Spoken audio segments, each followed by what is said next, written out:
two major religions of the world, Christianity and Islam.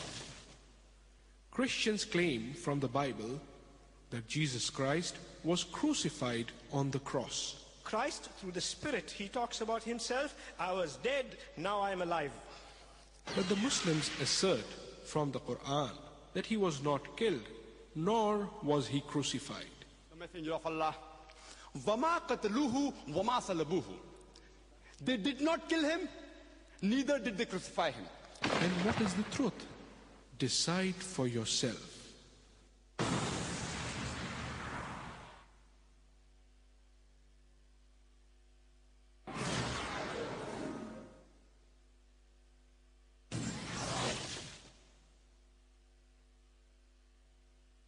Pastor Ruknuddin Henry Pio, better known as Pastor Rukni, is 43 years. He is an Arab Christian missionary. He was born a Christian in Basra, Iraq, and later on brought up in Kuwait.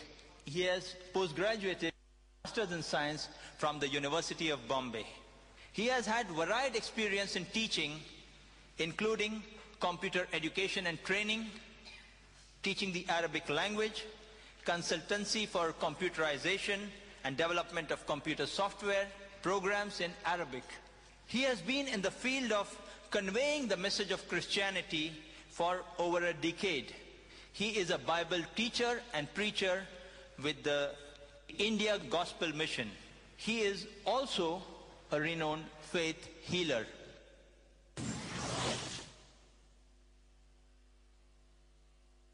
The second speaker for the day, Dr. Zakir.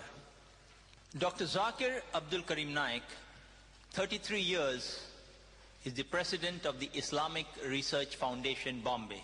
A medical doctor by professional training, he has turned around to make the proper clarification as well as removing misconceptions about Islam his main mission in life.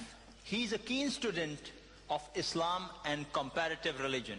In the last 3 years itself, Dr. Zakir has delivered more than 300 public talks abroad in addition to his many talks in India. He has also participated in many symposia and debates with prominent personalities of other faiths.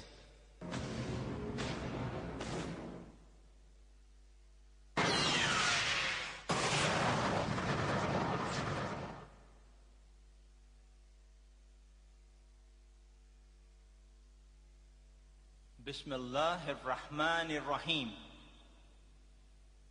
In the name of God, most gracious, most merciful. Alhamdulillahi Rabbil Alameen. Praise be to God, Lord of the worlds. Respected Pastor Saji Palikal on my right, Pastor Ruknuddin Henry Pio on my extreme right, Dr. Zakir Naik on my left, distinguished guests, ladies and gentlemen. On behalf of the organizers, the India Gospel Mission and the Islamic Research Foundation, I welcome all of you to this unique event today. A discussion, a dialogue, a symposium, a debate, whatever you may prefer to call it, on the topic, was Christ really crucified? It is being held in a spirit of friendship towards understanding each other's viewpoints. I, Dr. Muhammad Naik, am the coordinator for today's program. Hence, I will be neutral. It is my onerous duty to ensure a fair and proper conduct of today's meeting. Therefore, I would request our speakers as well as the audience collected here today to maintain due decorum for a healthy debate. Before we got here today, I was asked by many people, why this topic? Why these speakers only? The answer to which I could briefly summarize in the background to this debate. Pastor Rockney had come to the Islamic Research Foundation for a discussion with Dr. Zakir. It was mutually agreed between them that instead of a personal discussion between them, it would be more preferable and better to have an open public debate on a particular topic at a convenient hall, such that the public too could hear and share in the debate and be the final judge. Dr. Zakir suggested the topics: is the Bible God's word, or was Jesus God? But Pastor Rockney considered these topics too common and instead suggested the topic selected for today's debate, that is, was Christ really crucified? That's how the topic for the debate and the two speakers are before all of us today. As agreed to and decided fair by the speakers, the format for the debate will be: Pastor Rockney will address you first for 45 minutes on the topic, was Christ really crucified? Then Dr. Zakir will make his presentation on the same topic for 45 minutes. Then we would have a rebuttal session in which Pastor Rockney would comment and respond for 15 minutes to what Dr. Zakir has spoken, followed by Dr. Zakir too speaking and responding for 15 minutes to what Pastor Rockney has presented. When 5 minutes are left to conclude the talk as well as the rebuttal, I, as the coordinator, would hand each speaker a 5 minutes left slip, an indication slip like this, in which time both the speakers are kindly requested to conclude their talk or rebuttal. Lastly, we would have the open question and answer session, in which the audience may pose questions to each of the speakers alternately. On the question mics we have provided, 2 here next to the stage and 2 in the ladies section. Only if time permits, we would allow questions on slips, which may be passed on to me and I would read out to the speakers. I would like to now briefly introduce the speaker, Pastor Rockney, before his talk, and I would likewise introduce Dr. Zakir before his talk. Pastor Ruknuddin Henry Pio, better known as Pastor Rockney, is 43 years. He is an Arab Christian missionary. He was born a Christian in Basra, Iraq, and later on brought up in Kuwait. He has postgraduated with a Master's in Science from the University of Bombay. He has had varied experience in teaching, including computer education and training, teaching the Arabic language, consultancy for computerization and development of computer software, programs in Arabic. He has been in the field of conveying the message of Christianity for over a decade. He is a Bible teacher and preacher with the India Gospel Mission. He is also a renowned faith healer. May I call upon Pastor Rockney to make his presentation. Pastor Rockney.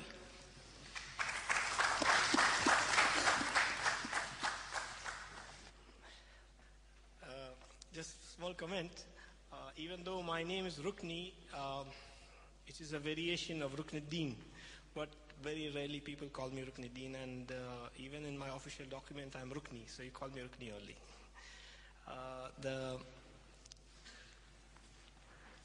There are many things we can discuss and many things we can talk about, but practicality doesn't permit, so we settle on one topic. because, others goes on, and then understanding will be lost. So we settled on one topic. You asked me why I suggested this topic. I suggested 3 things, and then this was selected from it. Reason is because this is a very central topic in the Christian faith. And there is a very serious difference between the Muslims and the Christians in this point. So as Dr. Naik has suggested, we're going to very frankly, but in a spirit of friendship and understanding. So here is just we are presenting our views from our side, and left for you to choose what you like and reject what you like. We respect each other's views, and even when you say no to my views, I respect your feelings and I totally honor your saying no. So I'm just presenting the point. Now, a few things I'll be picking up from the Bible, but if I go on picking from the Bible, then there is no end to it, because there are maybe hundreds of verses related to the cross. So some things I will just say it's from the Bible, but without really telling you where is it. Maybe a few things I will read from the Bible. Because my purpose is here not that you memorize which part and all that. Just my purpose is that you understand the message behind it, the spirit behind the message of the cross. Why is the cross central in the Christian faith? What is the reason the cross is so important? First of all, let me comment on the cross itself, physically the cross. What you many people understand, I'm not saying all, many people understand the cross is the following. I go to Zaveri Bazaar, search for a not very expensive jeweler, and have a nice shining little bit gold cross and hang it around my neck, and that is very suitable to fashion. Some will buy gold 17, some 18, some gold 21. Good, nice, attractive looking cross. Going with fashion, matching my dress colors and all, etc. That is what many people understand of the cross. Even many Christians, that is the end of the understanding of the cross. And that was my understanding many years ago. I am born and brought up in a traditional Christian faith. I am a believer Christian only 16 years ago. I came to India not a believer. I came to India as a plain traditional Christian. But I became a believer here through Indians. So I received the faith in Christ here. And now, why the cross is so central? Now, the Bible does not refer the cross as something attractive, something pleasant to decoration. In fact, there is a picture completely opposite in the Bible. The portion of the Bible in the old part of the Bible, that is the books of the Jews, the first half of the Bible, we call it the Old Testament in the English language, it refers to the cross as something not nice. You'll be surprised. It refers to the cross as something ugly. It says the cross is a place of cursing. The cross is a place where somebody who's to be punished badly, and somebody who's cursed, somebody who's rejected by society, the cross fits him.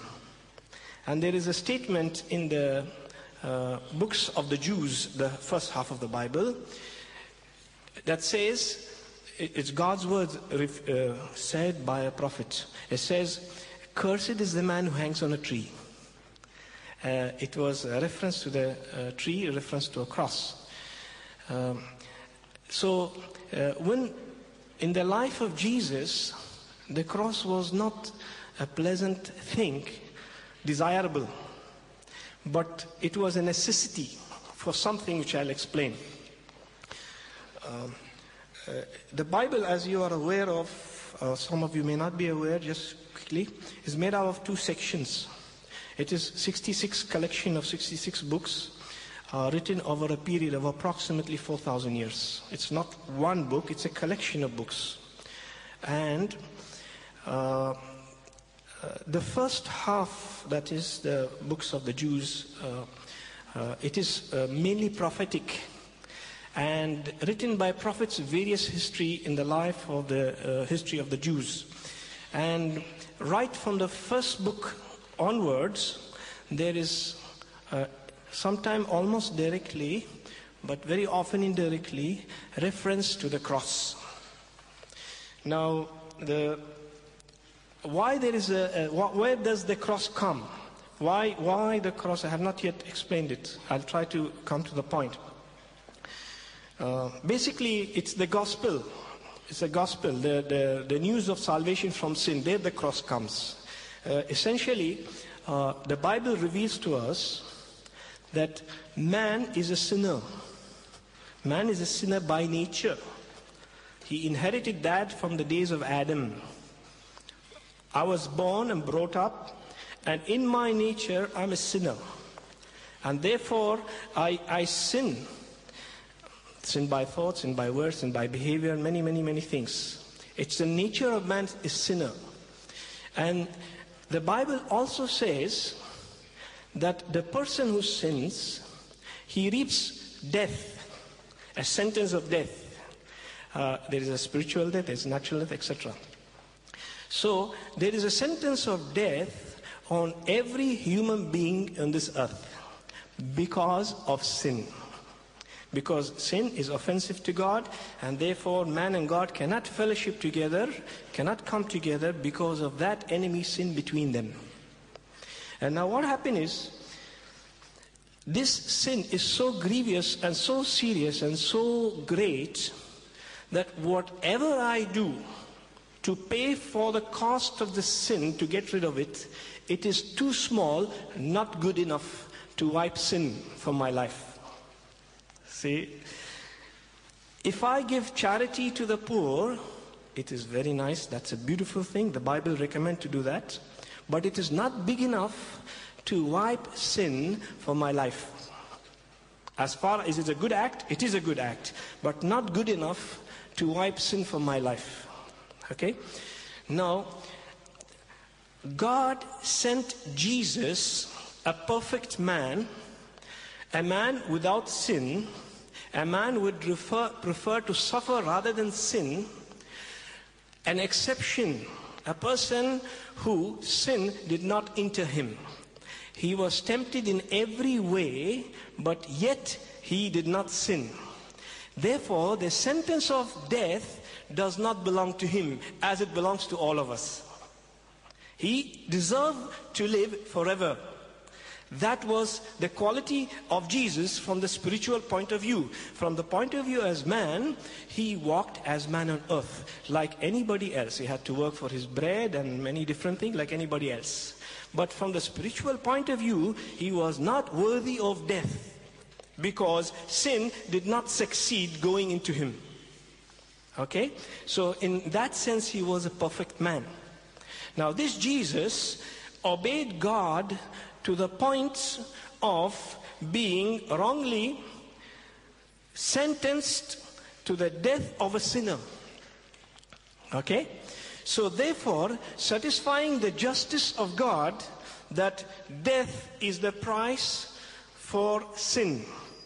A perfect man who don't deserve to be dead, who don't deserve to taste for death, and he was willing to die on behalf of others, paying the price of sin. Therefore, the cost he's paying is worthy to wipe away sins. See, the sacrifices which everybody does and trying to remove sin from their life is not successful in removing sin.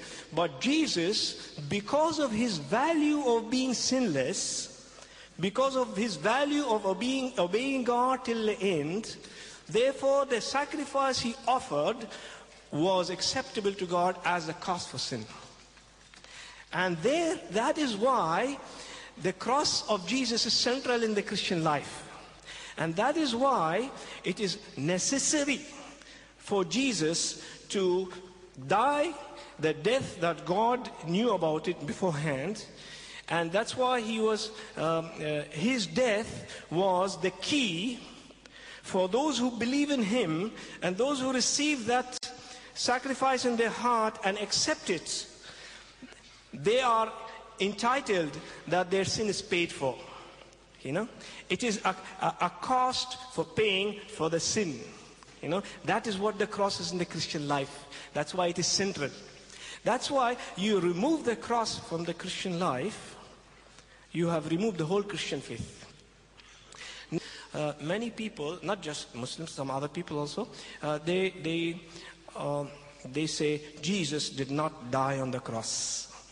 That was, and I'm not, of course, Dr. Zakir will know better than me in details, but my part I say Jesus did die on the cross. And I'm going to, in the time available, now I just give you an idea why the cross is important, central in our life, because that death was the key for my sins to be removed from my life. It's a free gift from God. God paid the price himself. God himself paid the price. Therefore, what he pays is good and worthy enough to remove sin. Not like a sacrifice I would do. It is a polluted sacrifice, because a sinner offering a sacrifice, a polluted sacrifice. But Jesus, a perfect man, offering himself, though as if he was a sinner. He was willing to receive the punishment of a sinner, but he was not a sinner.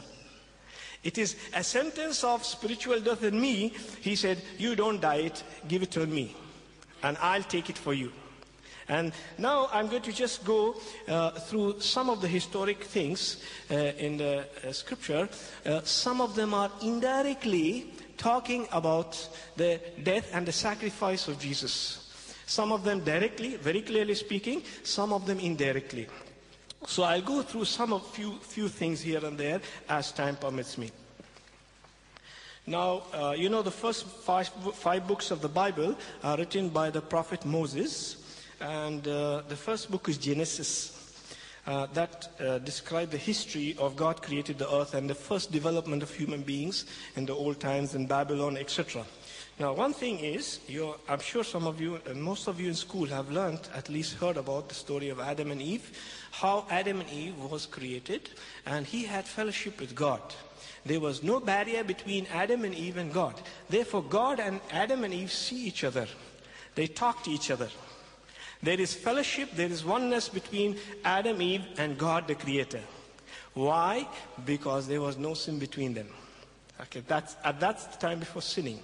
Now, later, when the devil, who came in the deceiving form of a serpent, and he succeeded, causing them to sin. Never mind what he sinned and all of that. Basically, it's written in the scripture, some fruit they were forbidden to eat, and then they ate it. That fruit is not important. What is important is that they did disobey God. They did disobey God, and something God warned them that they are not allowed to do. So when they did that, then sin came to earth. And then Adam and Eve was separated from God. From that day onwards, the rift between God and man started. Many people say, I wish I could see God. I wish if God made heaven, why I can't see him? Why I do so? Many people wrongly give bad attributes on God because they see evil around them. Actually, evil is man has made it, not God. But what happened? God is righteous in his judgment. And see, some of the things that happened in the past, very small incident. I'm not reading the whole thing, just small part. When Adam and Eve sinned against God, and then God was so angry with the serpent, so angry with Eve, so angry with Adam. Each one accordingly received some measure of a curse in his life. Now the serpent received a curse that the serpent will be, all the days of her life will crawl on the dust. And in the case of Eve, God told her, because you have tempted your husband to eat that which is forbidden, from now on, your husband rules over you, and you will be in submission to him, you'll be dependent on him, and also greatly her birth-giving pregnancy, there's a great pain increase on her. In the case of Adam, his main problem was that from now on, when he works in the ground doesn't give him fruit easily. He'll have to sweat and work very hard till food comes. and then their life was limited because death entered their life. From that point onwards, they are not meant to live forever. They are meant to. But one thing is very important, is about the cross, or the indirect reference to the cross, which I will just read a point here.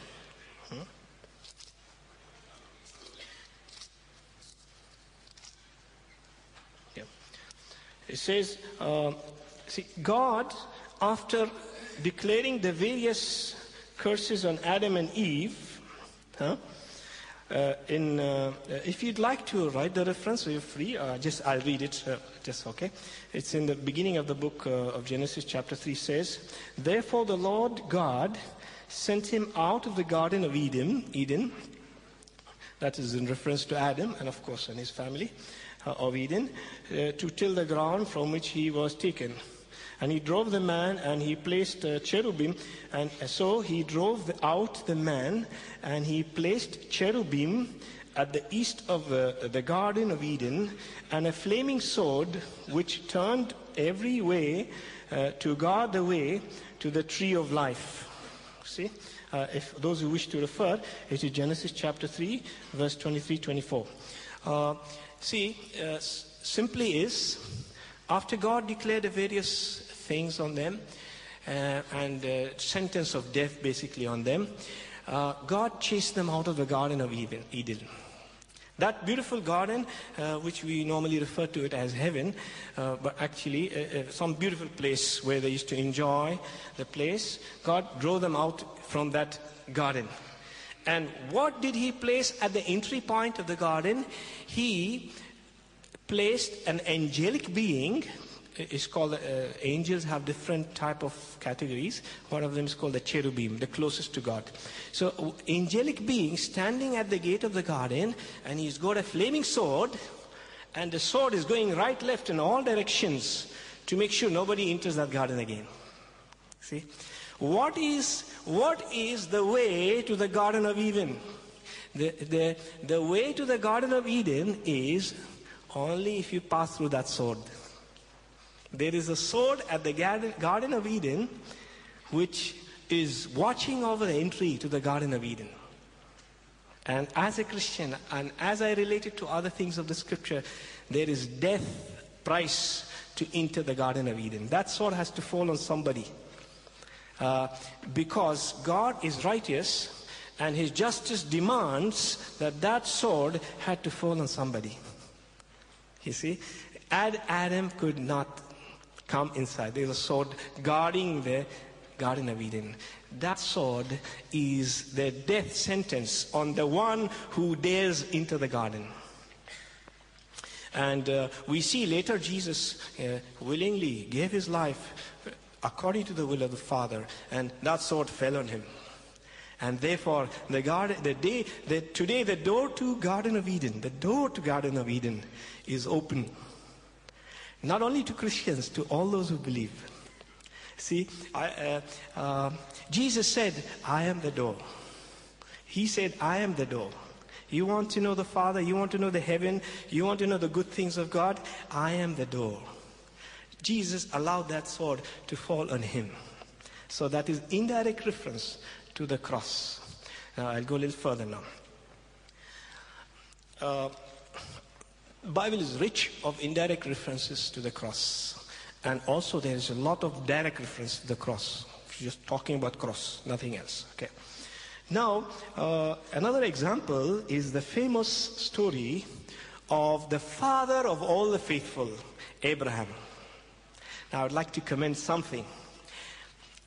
Very few know that the Christians and the Muslims are brothers. Very few knows that. Really brothers, not just to make you feel happy. You know, really brothers. The Christians are the spiritual descendants of Abraham through Isaac. The Muslims are the spiritual descendants of Abraham through Ishmael. Ishmael is the brother of Isaac. Really, Muslims, Christians, they come down from Abraham. They are brothers, but they are not natural brothers, they are step-brothers. They are brothers from different mothers. So when I say brother to a Muslim, it's not just to make him feel nice. It's really a brother. His spiritual earlier father is Abraham, Prophet Abraham. And my spiritual earlier father is Prophet Abraham, same Abraham. Okay? Okay, so that's just diversion, never mind. Little diversions I do here and there. I'm not a very serious teacher. Some interesting things in between I put. Okay, now we'll look about Abraham. Abraham had the famous story of being tested concerning his son, Isaac. Now, I know some of you are not familiar with the Bible, so I add a few basics, because I know not all of you have read the Bible. Some of you may have not read. So I will just not put too much details, but just to get you a feel of it. Now, Abraham, God told him to come out of Ur because it's a land of sin. Ur is in Iraq, it's near Basra. I have been there. Now it's deserted. There's nobody lives there, just some monuments there. So, because it's a land of sin, God told him, get out of it. Get out of Ur. Come, I'll take you to a land much better than this, a place better than this. Now, Abraham did not know what sort of a land God took him, but he obeyed God and he moved. And God did not keep his promise immediately. It took a long time. And for many years, he was married to Sarah, and she was barren. She couldn't bear children. And for many years, God told him, I'll give you children, so many. Look at the stars. So many stars is there in the sky, that much is your children. Look at the sand in the sea. So much sand is there, that much children. But for many years, he never had children. But by faith, he believed God. By faith, he moved. By faith, he moved. And after many years, then his wife got fed up, And in those days, not today, in those days, it was not immoral for a person to marry several wives, and even their servant woman can be a wife also. In those days, it was morally perfectly all right. Okay? Now, at that time, his wife told him, why you don't marry our servant, so you can have at least children from her. So he did, had a servant from Egypt, her name is Hagar, so he married her and he had Ishmael. But then it was time for Abraham to have a son according to the promise, according to God's word. And his own wife, Sarah, became pregnant and she bore a son, Isaac. Imagine what is the heart of Abraham after so many years having the promised son. Imagine you are married and for say 20-25 years, no children. God promised you a son. God promised you. Suppose you are a very wealthy man. Who's going to take all this money? They will cheat me and they'll not take. Then afterwards, after 20-25 years, and your wife expects a baby and a child is born. Imagine how is you feeling towards that boy? After so many years of waiting for that boy, that what happened to Abraham. That was his heart attachment to Isaac, his son. And then one very nice night, something very interesting happened. Something very interesting happened. Yes, could you help me with the reference? At Isaac, testing with Isaac. 22 chapter. Genesis. Isaac? No. It is in Genesis. Nice, my pastor nearby. He'll help me to pick it up. I told you I'm not a very great teacher, but the spirit of the message I'll give, okay? Even though okay. Now, in Genesis chapter, that is about Isaac, chapter 22, it says, now it came to pass after these things that God tested Abraham. Okay? It is sounding very simple, but it was a very serious thing. And said to him, Abraham, and said, here I am. And he said, take now your son, your only son, Isaac, whom you love, and go to the land of Moriah, and after him offer him there as a burnt offering on one of the mountains of which I shall tell you. Very terrible thing happened to him. After so many years waiting, and the boy became a little teenage, quite strong. He could carry luggage with his dad, is mentioned there. So God says, I want him as a sacrifice. Okay? Now, I'll come to the point which I'm saying. I'm not putting all things together, okay? Just a few points. Then Abraham with all the pain in his heart, faithfully gets up early in the morning and take all the tools necessary to offer the sacrifice, the knife, the fire, etc. And he goes all the way to where God told him go. Okay? And then he left the servant behind and took his son and went to the mountain Moriah where God has told him. And then something very interesting takes place. Very, very profound statement takes place here. There. I'll take shortcut. So, but Isaac spoke to Abraham, his father, and said, "My father." And he said, "Here I am, my son." And he said, "Look, the fire and the wood. But where is the lamb for a burnt offering?" The son said, "We got fire around, we got wood, and me and you alone going up the mountain. Where is that? Usually they offer a goat or a lamb. Where is that lamb?" Huh? And now see what happens here. And Abraham said, "My son, God will provide for himself the lamb for a burnt offering." And the two of them went together. It's a very profound statement. Abraham spoke by faith. He said, God will provide for himself an offering. See? He didn't say God will provide a sacrifice. He said God will provide for himself an offering. Now, if you read the books of the Christians in the New Testament, that is the second half of the Bible, the authors, they expand on this point. And they said, Abraham spoke by faith. When he spoke to Isaac,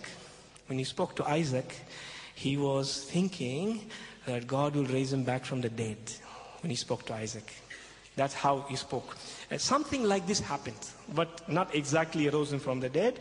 And then they went up, and then they came to the place which God has told them. And Abraham built the altar there and placed the wood in order and bound Isaac, his son, and laid him on the altar upon the wood. Notice that his son didn't run away. He allowed his father to tie him up, although he was a big boy at that time. He could run away. Okay? And then what happened? And Abraham stretched out his hand and took the knife to slay his son. But the angel of the Lord called to him from heaven and said, Abraham, Abraham. And he said, Here I am. And he said, Do not lay your hand on the lad or do anything to him. For now I know that you fear God, since you have not withheld your son, your only son, from me. Then Abraham lifted up his eyes and looked, and there behind him was a ram caught in the thickets by its horn. So Abraham went and took the ram and offered it up for a burnt offering instead of his son. And Abraham called that name of that place, The Lord will provide, as it is said to this day, in the mount of the Lord it shall be provided. See, summary of that very big drama is this. Is Abraham went up and then he thought God will provide for himself a lamb. God is demanding a sacrifice. See, I'm putting my own words in between. I'm just paraphrasing. God demanding a sacrifice. There is a need for a sacrifice. God wants a sacrifice. But where is the lamb, the sacrifice? God will provide for himself the lamb. That's what happened. And that's what happened. God spared Isaac. God was not even thinking of killing Isaac, the Bible says. He was just testing Abraham. God not in the business of killing children like that. God, he gave him Isaac as a gift. He wouldn't just take it like that from him. Okay? And then God, through miraculous act, he stopped him at the last minute through an angel of God in a very critical point in his life. And he gave him some other thing to be sacrificed. Not Isaac. So here we Christians, we look at it this way. God spared me. I'm in the place of Isaac. Anybody who believes in Jesus in the place of Isaac. God spared me from the sentence of death of sin. There is a sentence of death of me. And God's justice demands that wages of sin is death. You see? And it is right that I should die and go to hell. Okay? But what happened? God provided a sacrifice for himself. Christ Jesus is the sacrifice on the cross. You look at Jesus, you believe in him, you receive him in your hearts. Therefore, God's justice is satisfied. That sacrifice instead of me. Right? Any man dies for me is not good enough. But Christ dies for me is special. There are so many people who die for each other. There are sometimes husband die for his wife because he loves his wife. That's a very noble act. That's a beautiful act. Okay? But I'm talking about saving from sin, not saving from small things. Saving from eternal judgment, from hell, from the fire of hell. Any sacrifice will not do. Will not do. The New Testament, the Christian part of the Bible says, God, he's talking to believers, of course, Christians, and he said, God delivered us not through the blood, or sacrifice of blood of goats and cows and animals and all that. I'm not hurting your feeling, I'm just telling you what it says. But he delivered us through the blood of his own Son, Jesus Christ. See, that is so central in the Old New Testament and Post-New Testament. Because of the sacrifice of Jesus on the cross, my sins were paid for. In the eyes of God, there is a list of sins that needs to be punished in me. But Jesus said, put it on me. Put it on me. That list put on Jesus. You see? And therefore, but if somebody else die for my sin, nothing happens. I will not be saved from sin. But only particular person, a perfect person, is having that privilege and to die for others, you wash away their sins. See? Right. Now, there are many things written in the Old Testament. Many things. I'm not going to read all. I'm just going to refer it to you. If you'd like to refer it, I'll help you later. Just to know how much time left, please? Exactly 13 minutes. Left? Yes. Or gone? Left. Oh, I better rush. Okay. The Old Testament, God gave symbolism of the cross. And you know the story of the Jews being saved from Egypt. Very famous story in the history of the Jewish nation. They were slaves in Egypt for several hundred years. And then God visited them and he saved them through miraculous act. And he gave them this symbol. Tonight I'm going to kill all your enemies, the children of the enemies at that time. And to force them to leave you. And he made them slay a perfect lamb. A lamb without blemish, not sick, not blind, not limping. A perfect lamb. And God told them, you put the blood of the lamb on the doors of your house. And in the night the angel of death will come. Any door that don't have that blood, their firstborn will be dead. But this is what happened to the Jews in that time.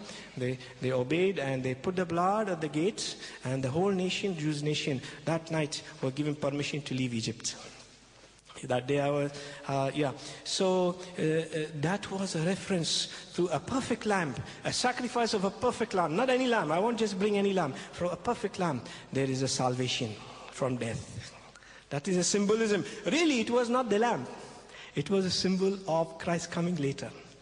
Now you go later, one time in the history of the Jews, they rebelled against God. They did it many times, 10 major times they did it in the Sinai. And then the serpents came and just bit them one by one. And many were poisoned through serpents. It is mentioned fiery serpents. And then God told Moses to do something very strange, very strange. He told him to make a serpent made of bronze, brass, and put it on a high stick. And everybody from the Jewish nation looks at that serpent. He'll be healed from the poison of the serpent. Now it is mentioned in the New Testament, comments on that. It says, see, the snake is a serpent, is a symbol of the devil. Snake is not the devil. Snake is just the symbol of the devil. Snake is just an animal, okay? And now what happened is, Jesus was hung on the cross, became a serpent for us. He who was perfect, more perfect than angels, but he was willing to be like the serpent sin on the cross. You look at him, you receive him in your heart. Tonight, your sins are washed away. Tonight, your sin is washed away. You don't need some religious ceremony. Tonight your sins are washed away if you receive him. You look at Jesus who was hung on the cross. That is so central. So central is the cross in the Christian faith. So central. And throughout the history of the Jewish nation, God told them symbolism, he gave them symbolism to remind them of forgiveness of sin. And he said, you bring a lamb that is without blemish. There is no spot on him. He's not blind. He's not limping of certain age. Only that I accept as your religious ritual sacrifice. God was reminding them the future Christ, the perfect, blameless lamb from the point of view of sin. As man, he was just plain man like you and me. All his godly power and authority and qualities, he kept aside. He walked as a plain man, subject to pain and sin. Temptation of sin. So, this is the central thing. Now, you come to the New Testament. It's very obvious about the cross. The whole New Testament is based on the cross of Jesus. Paul says, the Apostle Paul, one of the famous leaders in the New Testament, he said, I preach Christ crucified. I got nothing less. Many people wanted Paul to preach the Christian faith, Christianity, minus cross. But he refused to do that. He said, I preach Christ crucified. That's the only, it is foolishness in the eyes of people who don't want to believe. The cross is foolishness from the point of view of naturally. Wow, your God goes and dies on the cross. It sounds foolish. It is sounding foolish. But actually, it is God's wisdom. Because God's wisdom is different. God had to satisfy his justice. God had to be a blameless person to die for the sins of the world. Today, anybody who believes in Jesus, death on the cross, he was buried. After 3 days, he rose. He defeated death after 3 days and received his godly authority again. Anybody who received that act, his sins are washed away. Your destination is changed. Going to hell, going to heaven. So that's it. And plus many other benefits. That's just one of the major benefits is then the cross. Now, in the New Testament is fully based on the cross. You take out the cross, the whole Bible is not worth 2 paisa. When I'm talking Bible, I mean the books of the Jews, I mean the book of the Christians. There's one chapter, Isaiah 53, so clearly about this, so clearly about Jesus suffered and died. So clearly, Isaiah chapter 53. Now lastly, I got just a couple of minutes, right? Now lastly, in the last book of the New Testament, is a prophetic book about things in heaven. One servant of God by the name John the Apostle, there are 2 Johns there. One is John the Apostle. He saw visions of heaven. And he said things about trouble in the Euphrates, war in Euphrates, that's the Iraq area. He predicted things what's happening today in the Euphrates. And you can see it for yourself. Just read the Times of India and you'll see all the trouble in the Euphrates. Many things has been said. But one thing very special said. He saw in heaven the lamb that was slain. You see, Jesus is referred to as the lamb that was slain. Of course, Jesus is not lamb physically. He's not a lamb. He's not a sheep. He's a man. Okay? But symbolically, he was that perfect Lamb of God. Where throughout the history of the Jews, throughout the history of the New Testaments, Jesus is referred to as a lamb. In heaven, he's known as the lamb that was slain. So, if you take out the cross from the Christian faith, there is no Christian faith. There's a list of do's and don'ts, that's all. There's no salvation, there's no breaking with sin, there's nothing. The cross is very central. The cross is a main thing that God gave. God died on my behalf. See, he was willing to come down from heaven. He was willing to walk as man in the pains that man tastes, being tempted in every way you are tempted.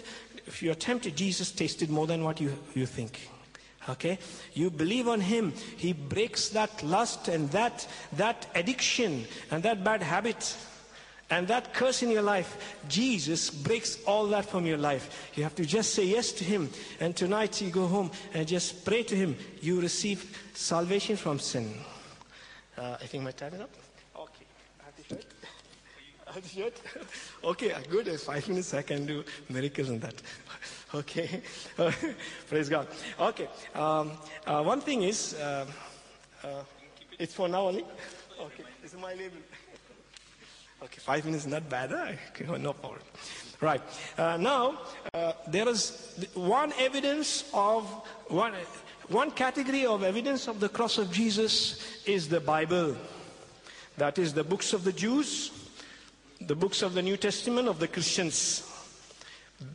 Thoroughly surrounded the cross, directly and indirectly. Directly and indirectly. You can read it for yourself. It's available, very reasonably priced. There are many Bible shops in Bombay. And if you don't know, we will tell you later. Okay. Another level of evidence that Jesus did die and he was sentenced to death is, I'll give you, it is not from the Bible. It's not from the Bible, from the enemies of Jesus. Those who hated Jesus. Unfortunately, the Jews themselves, historically, they rejected the message of Christ. They said, this is not really Christ, this is a false Christ. So finally, they sentenced him to death. Now, if you are aware of, the Jewish nation, they maintain current history book. As major events takes place in the Jewish nation, they record it with their religious authorities in a book called the Talmud. Some of you may have heard of it. If you refer to the version of the Talmud around the time of Jesus, 2,000 years ago, you will read that Jesus was put to death. Of course, they will say wrong things also. They say he was false Christ, he gave a wrong message, they say he was a magician. They said wrong things. But one thing they said, they say Jesus was put to death because he did wrong things. But that is another, that is not religious. That is outside evidence that Jesus did die. The people who handled him, they did put him to death. That's it. A third type of evidence of the cross that is real is the evidence of the Holy Spirit. Today Christians, according to the teachings of the Bible, they pray on the sick. They pray on demons. They pray on troubles of life. God heals. God testifies that these people are teaching you correct things. Not in one incident. I myself was healed from a serious spinal disease. There are doctors here, they know what I'm talking about. Ankylosing spondylitis, incurable. A disease that puts you in bed. You cannot walk with it.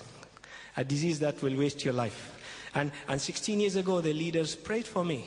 I was healed gradually within 7 days. I was not religious. I was just believing in Jesus. I was not knowing the Bible, but I had not read even the Bible once at that time. They prayed for me. God confirmed these people are teaching correct things. The cross is real. Say, God heal me. And I know people rose people from the dead. You may argue with me. I got only maybe half a minute more. I cannot argue with you.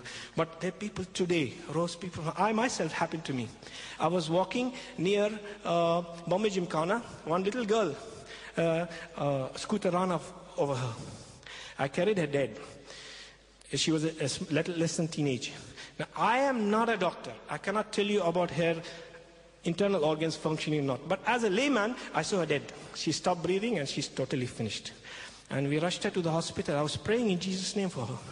And by the time we reached the hospital, she revived and she came back to life. And doctors just took her for observation, St. George Hospital. Okay? Now, that is not a confirmed rising from the dead. Let's just give you an example. But confirmed people from the dead was rose in the name of Jesus. They're defying death today. Defying death. They are healing the sick in the name of Jesus. God is giving acts of mercy and acts of love in Jesus' name. The crucified Jesus. You have faith in Him. God will meet your need of your life. God will meet the need. Today I don't have time. I will have prayed for all of you. But there's no time. But some other time, maybe you could come to our meeting at Damodar Hall classroom on 9 o'clock next Sunday, Parel Naka. We could pray for all of you. My pastor will pray for you. Some people in the church will pray for you. We are not great people. We are not great healers as a brother, we are just ordinary people. I'm just a tuition giver person. I go around houses and giving tuitions. I'm not a great fellow. Even my pastor, he's managing his living somehow, and his wife is working in some hospital like that. We are not some great healers. We just speak things happen. But in Jesus' name, we lay hands. Most of the times, people receive healings according to the faith, of course. God confirming that the message of the cross is true. There are many different levels of proof of the cross. Thank you.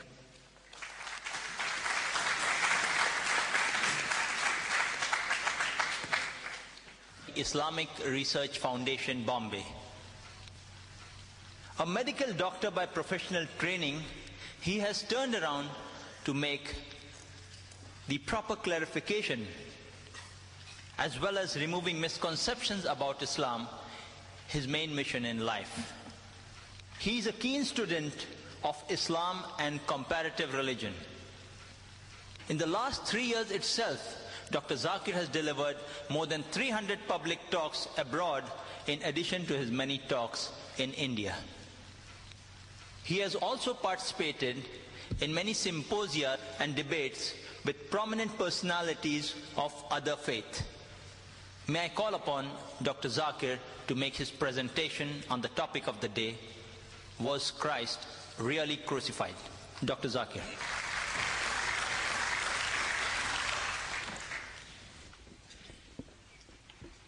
Alhamdulillah. Wassalatu wassalam. Ala Rasulillah wa ala ali wa sahbihi ajmain. Amma ba'd. A'udhu billahi minash shaitanir rajim.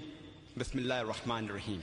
Wa qawlihim inna qatalna al-masiha Isa ibn Maryama Rasulullah wa ma qatluhu wa ma salabuhu walakin shubbiha lahum wa innal ladhi naqtalufu fihi la fi shakkin min ma lahum bihi min ilm illa tiba'zan wa ma qatluhu yakina.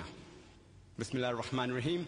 Rabbi shrah li sadri wa yassir li amri wahlul 'uqdatam min lisani yafqahu qawli.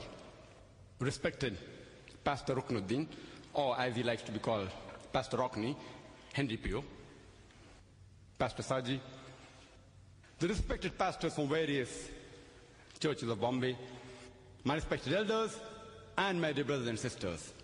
I welcome all of you with the Islamic greetings. Assalamu alaikum wa rahmatullahi wa barakatuh. May peace, mercy, and blessings of Allah subhanahu wa ta'ala, of Almighty God, be on all of you. Before I dwell into the topic, I would like to clarify the position of Jesus, peace be upon him, in Islam. Islam is the only non-Christian faith which makes it an article of faith to believe in Jesus, peace be upon him. No Muslim is a Muslim if he does not believe in Jesus, peace be upon him. We believe that he was one of the mightiest messengers of Allah subhanahu wa ta'ala, of Almighty God. We believe that he was the Messiah, translated Christ. We believe that he was born miraculously without any male intervention, which many modern day Christians today do not believe. We believe that he gave life to the dead with God's permission. We believe that he healed those born blind and lepers with God's permission. One may ask that if Muslims and Christians both love and respect Jesus, peace be upon him, then where is the parting of ways? The major difference between Islam and Christianity is the Christians' insistence on the supposed divinity of Jesus, peace be upon him. And they say that he was crucified on the cross and he died for the sins of humanity. The topic of today's debate, if you have forgotten, is, was Christ really crucified? And since we Muslims and Christians both believe in Jesus, peace be upon him, it's obligatory that we put forth both point of view, the Muslim and the Christian point of view. As far as the Muslim point of view is concerned, we believe the most authentic and sacred book, which is the Word of God, is the glorious Quran. And I started my talk by reciting a verse from the glorious Quran, from Surah Nisa, chapter 4, verse 157, which gives the verdict, the Islamic viewpoint regarding the topic of today's debate, was Christ really crucified?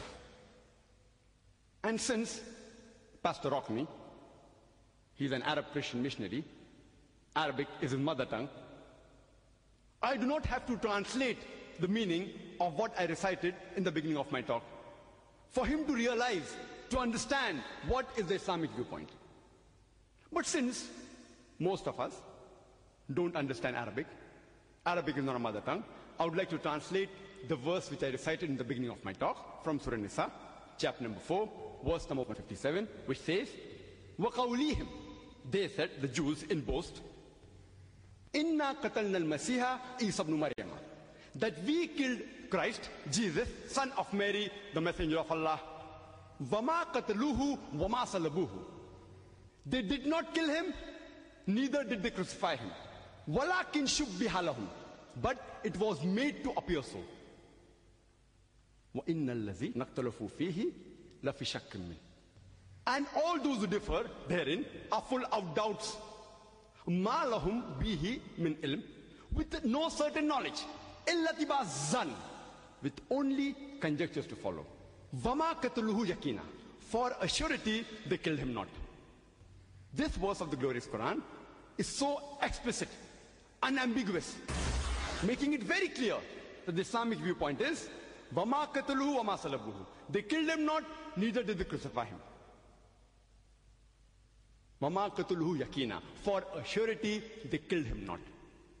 No one can be more explicit, more unambiguous, more unequivocal than the Quran in this verse saying that he was not killed. If I conclude my presentation right now without commenting or refuting on the biblical point of view what the pastor has presented, as far as the debate is concerned, it will be a draw, it will be neutral. That the Muslims say, according to the Quran, Jesus Christ, peace be upon him, was not really crucified. And the Christian, according to their understanding of the Bible, they say he was crucified. It would be a draw. But I will not do that. I will prove from the Bible itself, with the Christian's belief to be the word of God, that Jesus Christ, peace be upon him, was not really crucified. Let me first clarify that we Muslims, we do not consider the Bible to be the word of God. The Bible may contain certain portions which we may consider it to be the word of God. It contains the word of the prophets, the word of the historians. It also contains absurdity, obscene statements, which if someone even pays me 1,000 rupees now, I will not be able to read from the Bible. Such obscene verses, obscene chapters. It also contains contradictions. But even though I don't believe that the Bible is the word of God, yet I will prove from the Bible that Jesus Christ, peace be upon him, was not crucified, because Pastor Rockney and many Christians out here, they agree the Bible to be the word of God. So I'll prove from their evidence. Because the Quran says in Surah Baqarah, chapter number 2, verse number 111, وَقَالُوا لَا يَدْخُلُ الْجَنَّةَ إِلَّا مَنْ كَانَ, they say, the Jews and Christian, you Muslims, you shall never enter Jannah. With all your piety, with all your righteousness, as Pastor said, with all the good deeds, you shall not get salvation. That's what the Pastor said in this talk. It's useless. With all your zakat, with the hajj, with the salah, with the mark on your forehead, you shall never enter Jannah. Unless you be a Jew or a Christian. وَقَالُوا لَا يَدْخُلُ الْجَنَّةَ إِلَّا مَنْ كَانَ هُودًا أَوْ نَصَارَى, unless you are a Jew or a Christian. Allah says, تِلْكَ أَمَانِيُّهُمْ, this is the wishful thinking. Bakwas, vain desires. Kul, tell them, Hatu burhanakum, produce your proof in kuntum sadiqin, but if you're truthful. Allah says, ask them to produce their proof. If I tell from the Quran that Jesus was not crucified, the Christians, they don't agree the Quran to be the word of God. So we have to ask them, Kul hatu burhanakum, produce your proof in kuntum sadiqin, but if you're truthful. And the Christians, they have produced their proof, the Bible, as the Burhan. The Christian says, my Bible says this, my Bible says that. My Bible says this, my Bible says that. Let's analyze what does the Bible say. And they've produced this Bible in no less than 2,000 different languages of the world. So let's analyze from the Bible whether Christ was really crucified. And while doing so, whatever conclusion I draw from the Bible need not necessarily be the Islamic viewpoint. Let me remind you that. the conclusion drawn from the Bible need not necessarily be the Islamic viewpoint. The Islamic viewpoint, I have made it very clear, according to Surah Nisa, chapter 4, verse 157, وَمَا قَتَلُوهُ وَمَا صَلَبُوهُ. They killed him not, neither did they crucify him. It's clear cut. The topic, was Christ really crucified? What is the meaning of the English word crucified? According to the Oxford Dictionary, crucify means to put to death by fastening onto the cross. According to the Webster Dictionary, crucify means to put to death by nailing or binding to the cross. In short, for a person to be crucified, he should die on the cross. If he does not die, he is not crucified. What is the meaning of the word resurrection? Resurrection, according to the Oxford Dictionary, means the act or instance of rising from the dead. And resurrection with a capital R means Christ rising from the dead. According to the Webster Dictionary, resurrection means the act of rising from the dead. And resurrection with a capital R means rising again of Christ after his death and burial. In short, for Christ to be resurrected, he has to die. If he does not die, he is not resurrected. Let everyone get this definition, is very clear in their mind.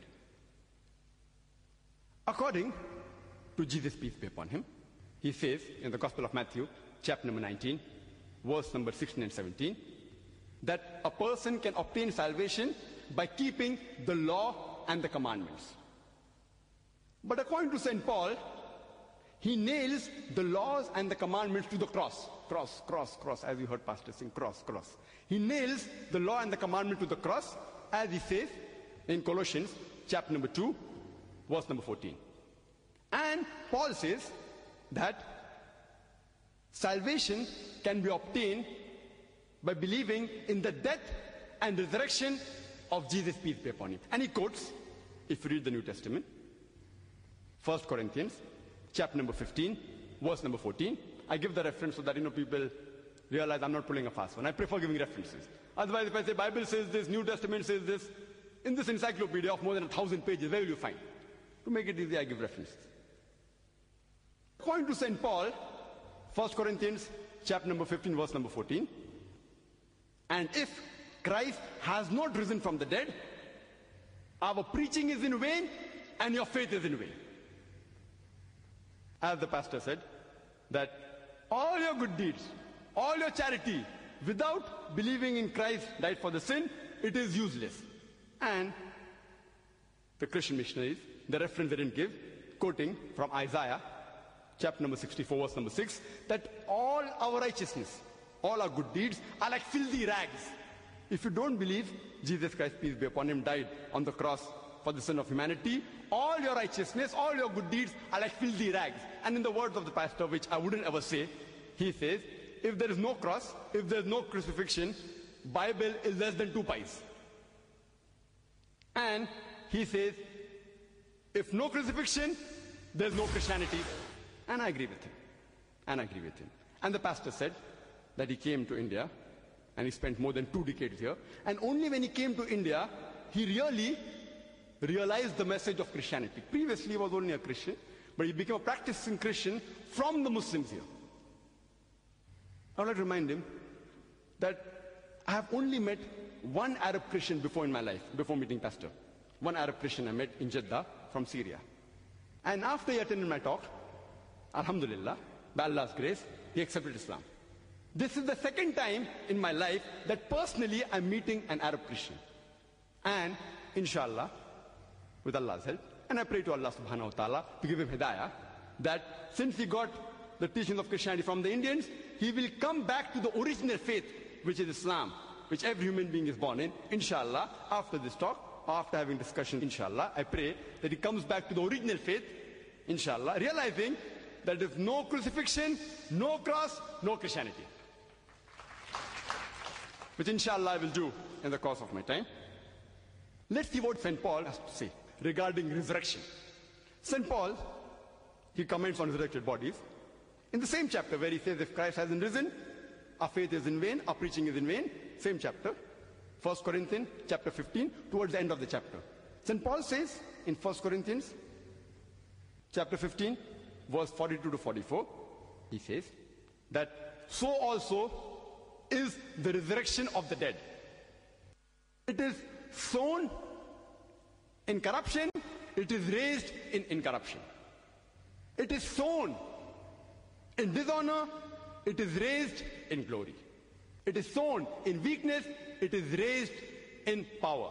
It is sown a natural body, it is raised a spiritual body. There's a natural body and there's a spiritual body. According to St. Paul, the resurrected bodies are spiritualized. They are spiritualized. Same is said by his Lord and Master, Jesus peace be upon him, in the Gospel of Luke, chapter number 20, verse number 27 to 36. If you remember the story of a woman who had 7 husbands, and the Jews come with a poser to Jesus peace be upon him. And it's a Jewish practice that if a man marries a woman, and if he dies without leaving any children, the second brother marries the wife of the deceased brother, so that he can give her his seed. If the second brother dies without leaving any children, the third brother marries, so on and so forth. So here they come with a poser that this woman married 7 brothers, one after the other. And all of them had her here. Means they had her as a wife here, one after the other. But there was no problem. Why? Since each one of them had turn by turn. So there was no problem. And later on, even she dies. But they pose the question to Jesus, peace be upon him, that in resurrection, who will have her there? Indicating, during resurrection, all the 7 brothers will be raised simultaneously, along with the woman who will have her there. So Jesus, peace be upon him, says in the Gospel of Luke, chapter number 20, verse 35 and 36, that resurrected bodies, they do not marry. Neither do they give in marriage. Verse 36 says that neither shall they die anymore. They are equal unto the angels. That means they shall be angelized. Resurrected body will be spiritualized. Who says that? Jesus says that. Gospel of Luke, chapter number 20, verse 36. Paul says that. 1 Corinthians chapter 15, verse number 42 to 44. It's very clear cut. And there's not a single verse anywhere in the gospel which says that Jesus, peace be upon him, was resurrected. In fact, if you read, it's mentioned, if you remember the story, that after the alleged crucifixion, when the disciples, they met in the upper room, Jesus, peace be upon him, he comes. It's mentioned in the Gospel of Luke, chapter number 24, verse number 36. He comes and he says to the disciple, Shalom, in Hebrew, which means peace unto you. Next verse, Gospel of Luke, chapter 24, verse 37, says, but they were terrified and affrighted and supposed him to be a spirit. I'm asking a question. Why did the disciples think Jesus, peace be upon him, to be a spirit? Did Jesus look like a spirit? And when I asked this question to the Christians, all of them said no. And they are right. Jesus Christ, peace be upon him, did not look like a spirit when he comes to the upper room after the alleged crucifixion. So why did they think that he was a spirit? The reason is because they had heard from hearsay that the Master Jesus, peace be upon him, was put on the cross. They had learned from hearsay that he had given up the ghost, that he had died. They had learned from hearsay that he was dead and buried in the grave for 3 days. Hearsay. You know why? Because they were not eyewitnesses. According to Mark, Gospel of Mark, chapter number 14, verse number 50, it says that all of them forsook him and fled. In the most crucial juncture in the life of Jesus, peace be upon him, when he required them the most, all the disciples, 100%, all of them, according to Mark, chapter 14, verse 50, they forsook him and fled. Who says that? Not Dr. Zakir Naik. Gospel of Mark, chapter 14, verse number 50. All of them forsook him. So it was from hearsay. Therefore they think and they thought that he was a spirit. But Jesus, peace be upon him, to clarify that out, it's mentioned in the next 2 verses. In the Gospel of Luke, chapter number 24, verse number 39 and 40, Jesus, peace be upon him, says that, behold my hands and feet. It is I myself. Handle me and see, for a spirit has no flesh and bone, as you see me have. And saying so, he shows them his hands and feet. He tells them, behold my hands and feet. It is I myself. What has happened to you? It is me, your Lord and Master Jesus, peace be upon him. Why are you affrighted? Handle me and see. Behold my hands and feet, for a spirit has no flesh and bones. What was he trying to prove by showing his hands and feet? Was he trying to prove that he was resurrected? Was he trying to prove that he was spirit? He was trying to prove that he was not a spirit. He was not resurrected. Next two verses. Gospel of Luke, chapter number 24, verse number 41 to 42. It says that they were overjoyed and they wondered. They thought he's dead, and now they're happy that the Lord and Master is alive, physical, with flesh and bone in front of them. They're happy. Jesus, peace be upon him, yet to confirm them, says that, do you have any meat here? And they gave him a piece of broiled fish and honeycomb. And he took it and he ate before them. To prove what? That he was resurrected. To prove that he was spirit. To prove that he was a physical body. He ate and he chewed in front of them. A piece of broiled fish and honeycomb to prove that he was not resurrected. He was not a spirit, but he was in flesh and bones, a physical body. If no resurrection, no crucifixion, no Christianity. If you remember the story of Mary Magdalene, when she goes to the tomb of Jesus, peace be upon him, on the third day, it's mentioned in the Gospel of John, chapter number 20, verse number 1, as well as the Gospel of Mark, chapter number 16, verse number 2, that it was the first day of the week, meaning it was a Sunday. Sabbath day is Saturday for the Jews. The first day of the week is Sunday. It was the first day of the week that Mary Magdalene goes to the tomb. Now, why should Mary Magdalene go to the tomb on the third day after Jesus Christ, peace be upon, supposedly was dead? Why should she go? The reply is given in the verse earlier, in the Gospel of Mark, chapter number 16, verse number 1, that Mary Magdalene goes to massage Jesus, peace be upon him, to anoint him. The word is anoint, which the original Hebrew word is masaha, means to massage, to rub, to anoint. And from this root word, you can even derive the Arabic word, Masih, or the Hebrew word, Messiah, which means the anointed one, which if you translate to Greek, it means Christos, from which you get the word Christ, the anointed one. I'm asking a question. Do Jews massage dead bodies on the third day? Have you any time heard Jews massaging dead bodies on the third day? And the answer is no. I'm asking the Christians. Do Christians massage dead bodies on the third day? And the answer is no. Do Muslims? Do we massage dead bodies on the third day? And the answer is no. So why is she going to the tomb to massage Jesus, who has died on the third day, according to the Christians? You know why? Because she was the only one, besides Joseph of Arimathea and Nicodemus, who gave the burial bath to Jesus, peace be upon him. And when Jesus' body was brought down, peace be upon him, from the cross, she might have seen some life in the limb body. But naturally, she's not going to say, he's alive! Otherwise, they will put him to death again. Seeing certain life in the limb body of Jesus, peace be upon him, she comes back on the third day, after the Sabbath day, to look for a live Jesus, peace be upon him. A live Jesus, peace be upon him. And it's mentioned in the Gospel of John, chapter number 20, verse number 1, and the Gospel of Mark, chapter number 16, verse number 4, that she finds that the stone has been removed. And even the winding sheets, they are unwound and placed in a pile. The question is, why should the stone be removed? And why should the winding sheets be unwound and placed at the side, piled up at the side? If Jesus, peace be upon him, was resurrected as a spiritual body, does a spirit require the stone of the entry of the tomb to be removed? If it's a spirit, doors cannot stop a spirit from entering.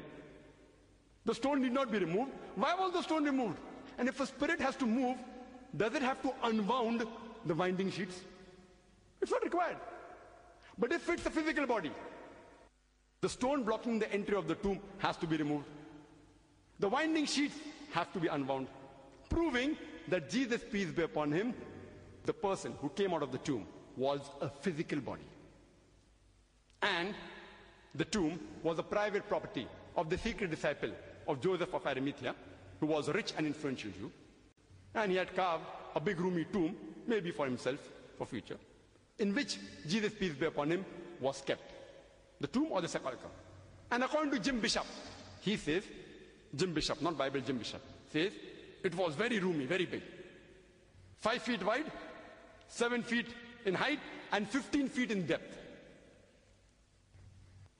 Why do you require a roomy tomb? So that if anyone wants to help a person, it can be done easily. These are small rooms in Bombay. It is approximately 75 square feet. 75 square feet flat is big in Bombay. We find 5-6 people living in that room. In Bombay, one of the most expensive places in the world. 75 square feet, you find 4-5 people living in it. So roomy enough if they want to help the person. Why would they want to help a spiritual body? A spiritual body is only going to help.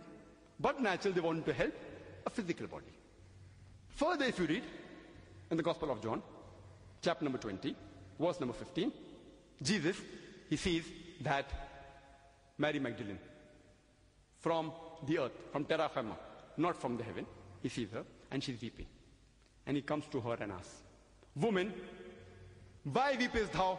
Whom seekest thou?" Knowing very well what is the reason, but yet asking. She says, and supposed him to be a gardener, she asks him, "Where have you taken him and laid him so that I may take him away?" I'm asking a question. Why did Mary Magdalene suppose Jesus to be, peace be upon him, a gardener? I'm asking a question. Do resurrected bodies look like gardeners? Do they? Yes or no? No. So why should she suppose that Jesus, peace be upon him, was a gardener? And the answer is because he was disguised as a gardener. Now why should a spiritual body be disguised as a gardener? Jesus Christ was disguised as a gardener, peace be upon him, because he's afraid of the Jews.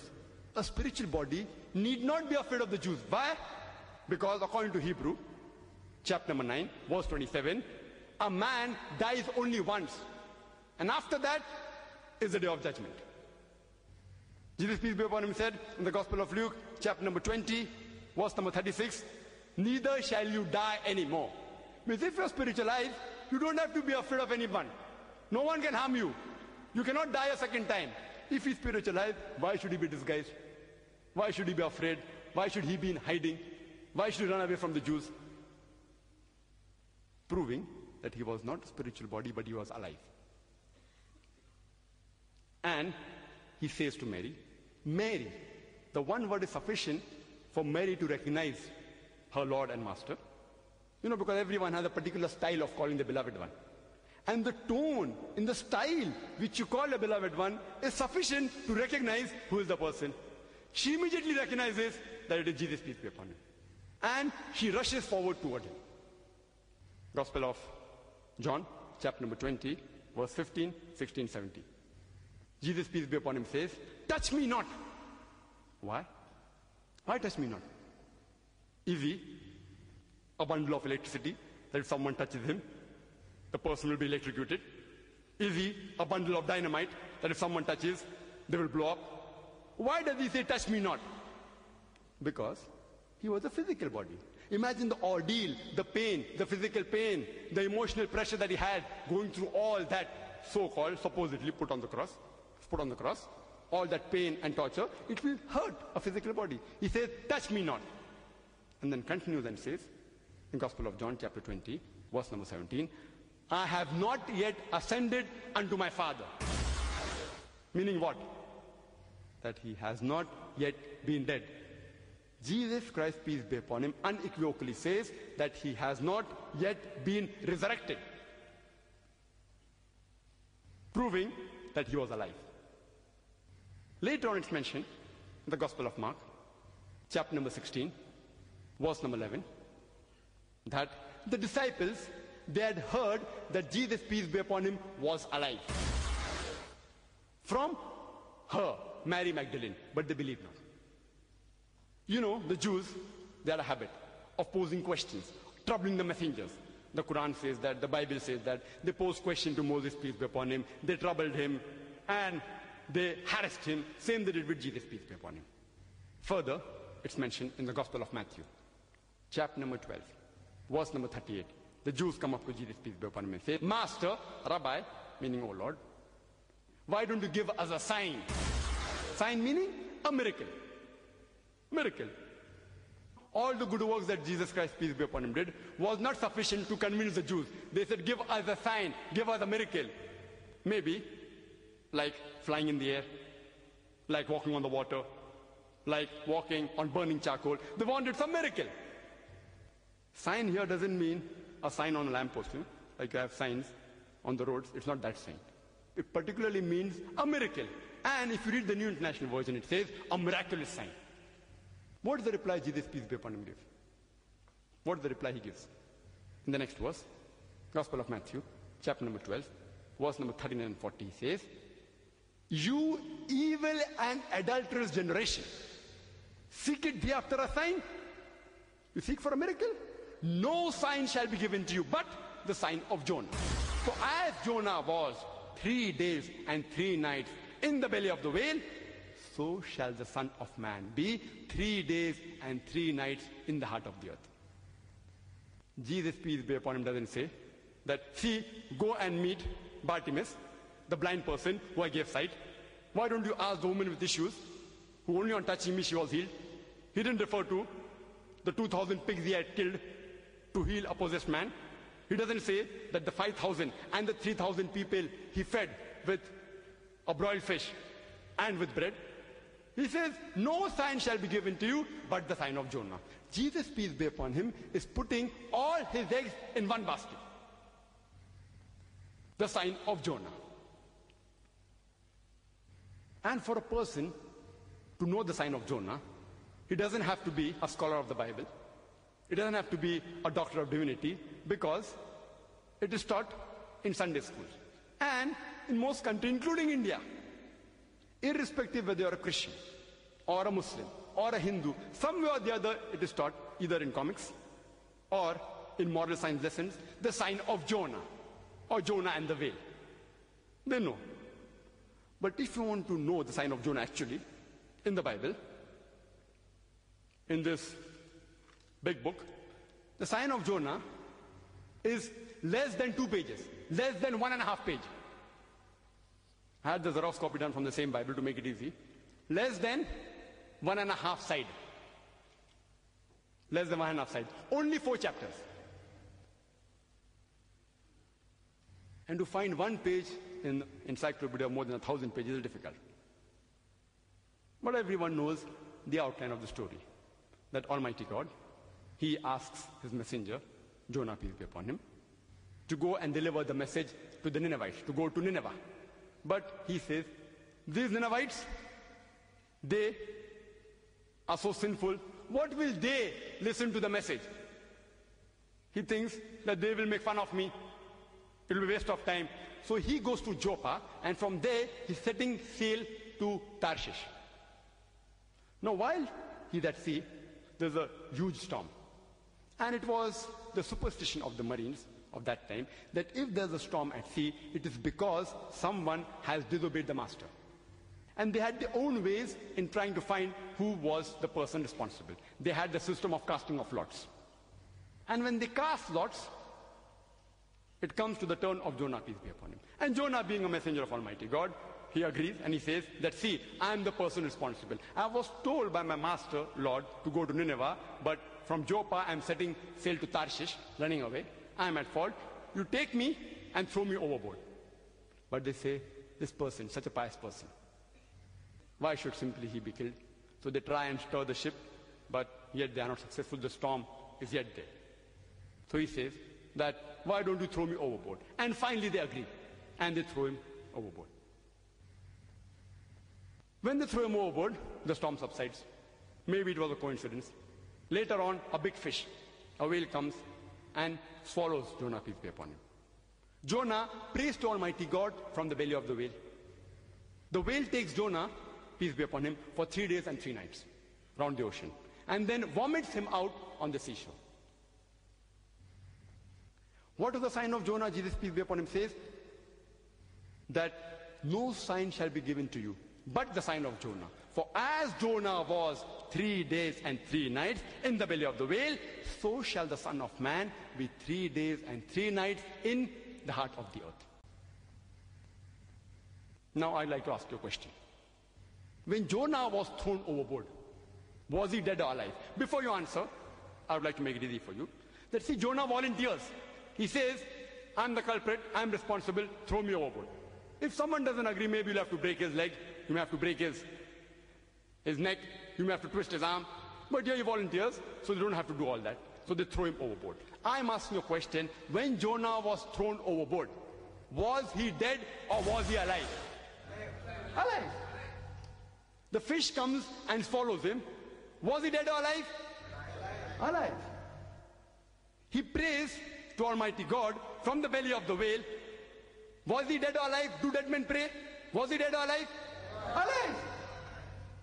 The whale takes Jonah 3 days and 3 nights in the ocean. Dead or alive? Alive. Fish vomits him out on the seashore. Was he dead or alive? Alive. Alive, alive, alive, alive. When a person is thrown overboard in a raging sea, he ought to die. If he dies, no miracle. If he's alive, it's a miracle. Fish comes and follows him. He ought to die. He doesn't die. It's a miracle. 3 days and 3 nights, suffocation and heat, in the belly of the whale, he ought to die. He doesn't die. It's a miracle. It's a miracle of a miracle of a miracle. Miracle of a miracle of a miracle.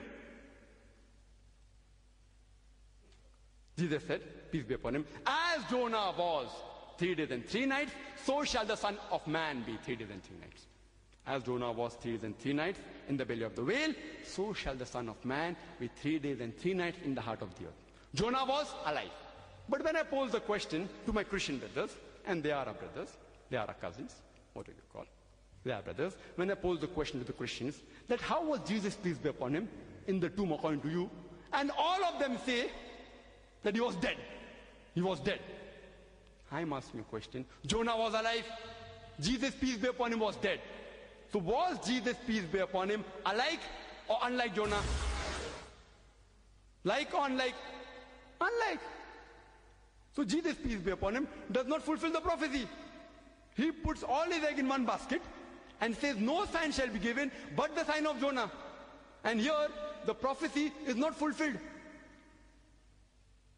For the prophecy to be fulfilled, he should be alive. As I proved in the earlier part of my talk, he was alive. Otherwise, Jesus, peace be upon him, will be a liar. Nauz billah, which we cannot agree. We respect him, we revere him. So for him to fulfill the prophecy, he should be alive. And Jesus, peace be upon him, was alive, as I proved in the earlier part of my talk. As I said, that for a person to be crucified, he should be put to death on the cross. If he does not die on the cross, he is not crucified.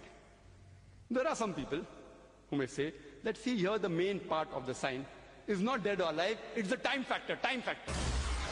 3 days and 3 nights, as Jonah was in the belly of the whale, so shall the Son of Man be 3 days and 3 nights. 3 is mentioned 4 times. The main important emphasis is 3, 3, 3. It is not dead or alive. I say, what is so unique about 3? If I say, I took 3 days and 3 nights to reach Delhi, is it a miracle?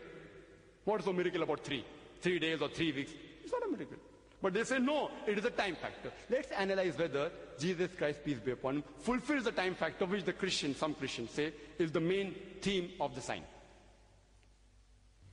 As I said earlier, and we know that when we ask the Christians that when was Jesus Christ, peace be upon him, crucified? And according to the Bible, the Christians will say, on a Good Friday. So we ask him, what is so good about the Friday? They say, Jesus Christ, peace be upon him, died for our sins. Therefore, it's a Good Friday. And if you read that the trial was in a hurry, they were hurried for the trial. They were in a hurry to put him up on the cross. They were hurried to get him down because, as Pastor said, no one can stay overnight hanging on the cross on the Sabbath, according to, he didn't mention the reference, Deuteronomy chapter number 21, verse number 23. The land will get cursed. So they were hurried to get him down. And they give the burial bath, and it is by the time late in the evening. He's put in the sepulchre late in the evening. And according to the Gospel of John chapter 20, verse 1, it was the first day of the week, Sunday morning, that the tomb was found empty by Mary Magdalene. So supposedly, Jesus was in the tomb on Friday night. Why do I say supposedly? Because the Bible does not say when does Jesus leave the tomb. Maybe he left on Friday late night or Saturday morning. It doesn't say. Agreeing that latest he might have left is in early morning on Sunday. So Jesus was in the tomb Friday night. Supposedly. He was there in the tomb Saturday day. Supposedly. He was there in the tomb Saturday night. Supposedly. Sunday morning, the tomb is empty. So he was there for 2 nights and 1 day. But the sign says 3 days and 3 nights. 3 days and 3 nights. As Jonah was in the belly of the whale, so shall the Son of Man be in the heart of the earth. 3 days and 3 nights. But Jesus, peace be upon him, was actually 1 day and 2 nights. Is 3 days and 3 nights equal to 1 day and 2 nights? Is it equal? 3 days, 3 nights equal? No. So even the time factor which they boast about is not fulfilled. The real thing is, Jesus Christ, peace be upon him, was alive. For a person to be crucified, he should die on the cross. Just to make easy for the pastor in the rebuttal time he has, I'll list the major points proving that he was not crucified, he was not resurrected, because he was alive. If he is alive, no crucifixion, no resurrection.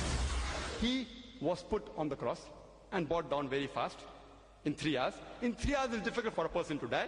Therefore, Jesus was alive. When he's brought down, even his 2 crossmates, they are alive. Proving that even Jesus was alive. Point number 2. Point number 3, his legs were not broken. What use is a broken leg to a dead man? Proving that he was alive. Point number 4. That the stone was removed and the winding sheets were unbound. Proving that Jesus, peace be upon him, was alive. Point number 5. That he was disguised as a gardener. Why? Because he was alive, trying to be saved from the Jews. Point number 6. The tomb was roomy. It was spacious. What use is a spacious tomb for a dead person? Proving Jesus was alive. Point number 7. That when Mary Magdalene goes to touch Jesus, peace be upon him, he says, touch me not. Why? He was a physical body. He was alive. It will hurt him. He was in pain. Proving that he was alive. Jesus, peace be upon him, says that I have not yet ascended unto my Father. That means he was alive. Point number 9. Mary Magdalene, not recognizing Jesus, peace be upon him. Point number 10. That in the upper room, he shows his hands and feet to prove that he was not a spirit, but he was alive. Point number 11. That they were overjoyed to see him. Why? Because they thought he's dead and the spirit form. They were overjoyed to see because he was alive. Point number 12. He ate a piece of broiled fish and honeycomb to prove that he was alive. The disciples had heard from Mary Magdalene that he was alive. Point number 14. The sign of Jonah. As Jonah was 3 days and 3 nights in the belly of the whale, so shall the Son of Man be 3 days and 3 nights in the heart of the earth, alive, alive, alive. If he's alive, no crucifixion, no resurrection. So in short, Jesus Christ, peace be upon him, was put on the cross, according to the Bible, but he did not die.